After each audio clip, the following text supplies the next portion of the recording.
You're watching Beauties of Islam.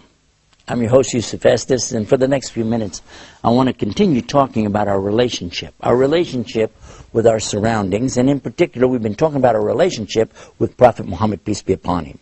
What we discovered in our previous episodes is that Prophet Muhammad, peace be upon him, is the best of all of the human beings, sent us as an example on how to live our lives as true Muslims, and also that he was sent as the mercy to mankind.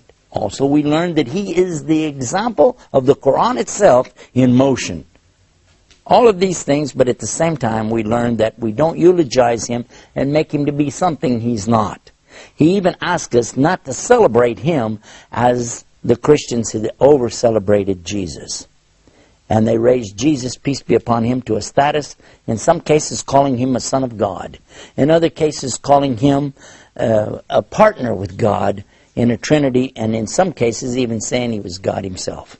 And these are the kinds of statements that are totally rejected by the Muslims. Although, by the way, we believe Prophet Muhammad, peace be upon him, and we believe the Quran. We believe that Jesus is the Messiah. He is the Christ. He is the Logos, which is the Koine Greek, which means word. He is the Word that became flesh. We know that. We have no doubt about it. But at the same time, we don't say he's God. And this is exactly what we're telling the Muslims. Don't do this to Prophet Muhammad, peace be upon him. Because you've got some extremists out here saying things about Prophet Muhammad, peace be upon him. May Allah guide all of us. It's too much. Some people want to celebrate his birthday. And in fact, I don't know if they know this or not, it's never been guaranteed exactly what day is his birthday. So why do that? Why not listen to what he told you? And instead of going out and inventing something that he didn't ever authorize, we could do something even better. And what could that be? Why don't we consider some of the teachings of Muhammad? Look to his hadith. I would share with you that there are some excellent books that you could read. Whether you read Arabic or English, there's a lovely collection called Riyadh as-Salihin. Means the gardens of the pious. Oh, I read this, I enjoy it so much. There's a shorter book by the same author, and this is Imam al-Nawawi. It's called Al-Arba'in, and this means the 40 hadith. Now, when you get a chance, you read this, you'll be surprised. There's only like 40 hadith here. But you'll see things in there and you'll think, wow, look at this, is so amazing. A beautiful teaching here, teaching me how to respond to people, how to have the relationship that I should have with others. Just like I was telling you about. Let me give you an example. Somebody asked the Prophet Muhammad, peace be upon him, what should I do that would make Allah love me and make the people love me? You know, according to one of the hadith we find in Al-Arba'in, it is to do what? It is to loosen up and do what? And it says here to just don't go after the dunya. Don't seek after the material things. Give that up for Allah. And give up what the people have against you for the sake of Allah. In other words, make Allah your object in this life. And don't be coming around here and looking for all the material things. Don't be going to the people and giving them a hard time about everything. Relax. Lighten up. And enjoy your life as what? As a believer. And another teaching that I really was impressed with, it said he's not a believer, that he fills his stomach and goes to bed at night. Well, his stomach is full, but his neighbor's stomach is still empty. It also tells us that it's not the way of the believer, that he should just keep talking and talking and talking about everything. As a matter of fact, he said, what means that if you just repeat everything you hear in a day's time, in fact, you will be a liar. Just to go around and listen and repeat everything you hear, then you could be considered to be a liar. Simply because of what? Repeating everything you hear. He tells us that he's not a believer who's going around talk all the time, because this is going to be repeating things which are not true. Somebody asked him, what about a believer? Could he be a coward, a joban, somebody who runs away in a battle and still be a believer? He said, it could happen, yeah.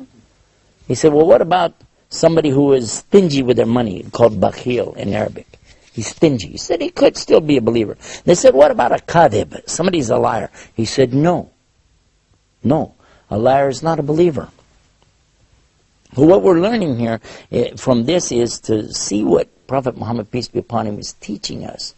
And living that, instead of worrying about celebrating something, put on a party hat and make a cake. this, please, really. And I know there are going to be those who will be upset, and they're going to say, no, I'm going to do what I found my forefathers doing anyway. And okay, all right, okay. We don't have any argument with you. We just would like to encourage our youth to look to what is the value of the teachings of Muhammad. What did he really teach us to do? How to live our life as successful people in this life. And the most success that you'll ever find in this life is when you can put aside your desires, put aside your wants and your needs and your lusts for something that's more important. And listen to this teaching. You're not a believer until you prefer for yourself, until you prefer for others what you want for yourself. So what I want for myself, I should prefer the needs of others. This gives us a chance to take a little break. And when we come back, I want to pick up with more about this special relationship that we have with the Prophet Muhammad. You're watching Beauties of Islam. Be right back after this break. Islam is keeping up the pace. Islam is for every race. Brothers and sisters, to increase your iman. خيركم من تعلم القرآن وعلمه ورتل القرآن ترتيلا. Learning how to recite the Quran properly, learning the meaning of what we recite, including the ahkam from the verses which we recite, trying to implement what we learn in our daily life. We'll listen to the participants and the guests. We'll take your phone calls. We're going to recite live. We'll listen to your recitation and we'll correct it according to the rules and regulations which we'll state in each episode. Now your dream will come true.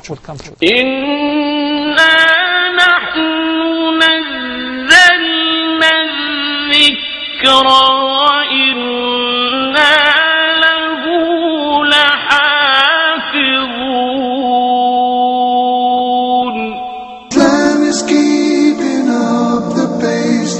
Islam is for every race.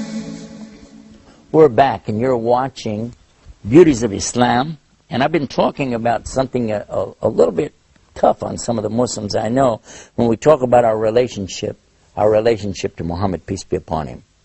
All of us, we love Muhammad so much. One of our programs, we talked about that we always say, Sallallahu Alaihi Wasallam, peace be upon him, after his name, and that's important.